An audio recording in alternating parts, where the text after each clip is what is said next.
Welcome back to AM Northwest. Our childhood wounds shape our adult life, impacting everything from relationships to self-worth. Here to share how we can heal that trauma, we welcome the author of Embrace Your Shadows, certified intuitive counselor and life coach, Christina Prokos. Good morning, Christina. Morning. Thank you for having me. Let's talk first, though. What inspired you to write this?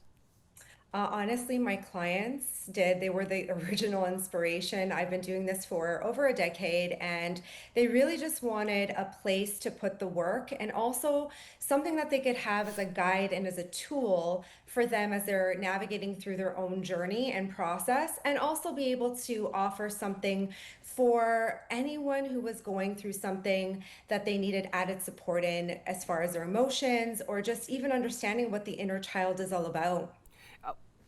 What does it really mean then to embrace your shadows? It really means learning how to embrace your big feelings, shame, Okay.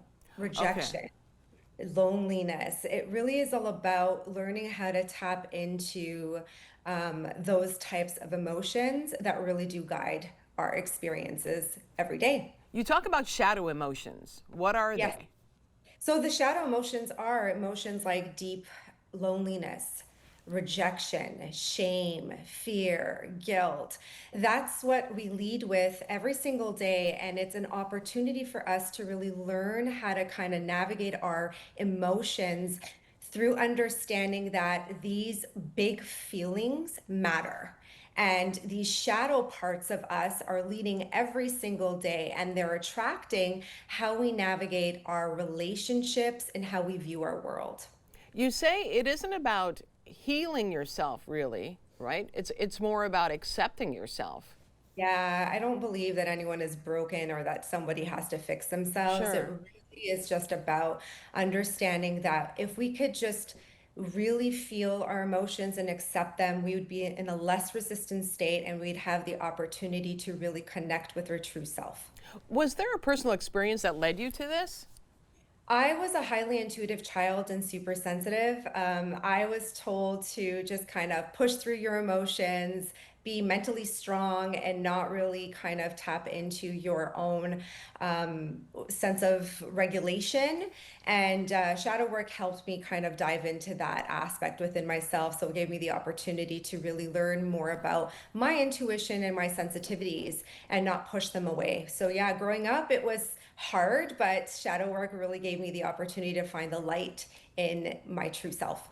I am curious, and I've talked about this with girlfriends of mine, but isn't it interesting how you can have the same family background, let's say three kids, can grow up with the same family and have the same traumas, experience the same traumas, death, also, sexual abuse, all of that stuff, and each child becomes a very different adult and experiences those traumas differently and handles them differently.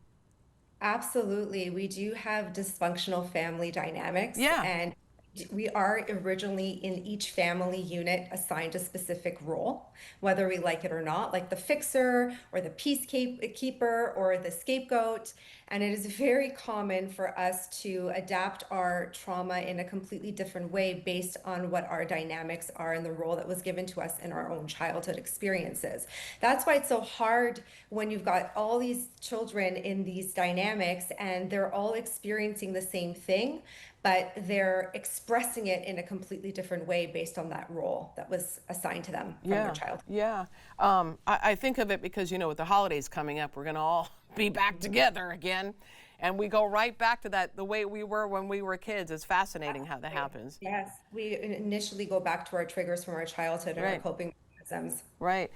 When someone feels stuck or overwhelmed, where is the best place to start?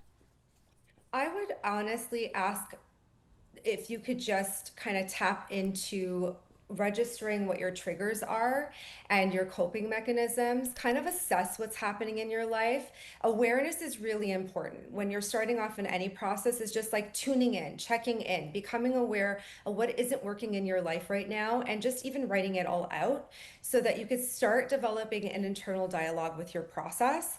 And then really tapping into understanding your feelings and how you're coping with these feelings would be a great way to start. Another thing I would recommend is asking yourself, like, what part is asking yourself right now that needs to be seen? Just getting into a process of asking yourself questions so that you can give yourself a little bit more context around what's going on. What are you hoping people walk away after reading Embrace Your Shadows? What do you want them to walk away with? What should they I learn? I think that it really is just about coming back to registering that you're not alone and Yeah, that there is a little version of yourself that does exist and wants your attention and wants you to connect with them. And it really is just about empowerment, how you could just feel a sense of empowerment and feel regulated within yourself. That's kind of the main objective. I just want people to kind of really connect with feeling empowered and have a sense of self. absolutely. We want to tell everyone the book again is entitled Embrace Your Shadows. Christina Prokos, thank you so much. Thank you for having me. You bet. All right, we'll be right back with more AM Northwest. Don't go away.